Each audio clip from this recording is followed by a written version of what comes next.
ही समर्थ है। आदरणीय निर्णायक मंडल, शिक्षकगण, अतिथिगण एवं मेरे सभी प्रतिभागियों को मेरा सुप्रभात। मैं कोड नंबर F आप सभी के समक्ष पर्यावरणीय परिवर्तन मानवता के समक्ष एक चुनौती, इसके विपक्ष में अपने विचार लेके प्रस्तुत हुई हूँ, जो कुछ इस प्रकार है। महोदय, पर्यावरण के परिवर्तित होने से मानवता के समक्ष एक चुनौती ये है ही नहीं। क्यों? क्योंकि चुनौती वो होती है जिसका कोई समाधान नहीं होता, परंतु मानव के पास तो हर समस्या का समाधान है। और साथ ही साथ ईश्वर ने मानव को इतनी शक्ति दी है कि वो हर समस्या से लड़ सकता है, हर आपदाओं से लड़ सकता है और समस्या का समाधान भी निकाल सकता है। और परिवर्तन तो जीवन का अभिन्न अंग है, ये तो होता ही रहता है। 5 तत्वों से बनी पृथ्वी, उसको हम बिना परिवर्तन के उसकी कल्पना भी नहीं कर सकते हैं।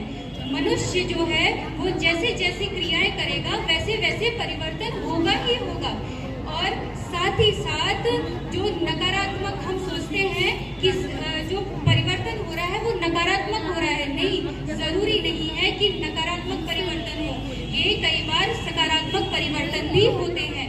महोदय, चुनौती शब्द अब सिर्फ और सिर्फ पुस्तकों में पढ़े जाने वाला शब्द बन गया है, क्योंकि मनुष्य ने अपनी बुद्धिमत्ता और अपनी मेहनत से इस असंभव जैसे शब्द को संभव कर दिया है। इस पृथ्वी पर पाए जाने वाले जीव जंतु में सबसे समझदार जो जीव है वो है मनुष्य, जो अपने सपनों को साकार कर रहा है और साथ ही साथ हर समस्या का समाधान निकाल रहा है। महोदय, चुनौती आती ही इसलिए है ताकि मनुष्य को उस पर विचार करने का, उस समस्या पर विचार करने का और उस समस्या का समाधान निकालने का अवसर मिल सके। और वो कहावत तो सुनी ही होगी कि शूर वही होते हैं जो विपदा में राह बनाते हैं। ये कहावत यूं ही नहीं कही गई है। चिंतित है आज सभी बुद्धिजन, कैसे बचाएं हम अपना पर्यावरण। कोई कहे नए वृक्ष लगाओ, कोई कहे नए वृक्ष लगाओ और कोई कहे जो उन्हें बचाओ।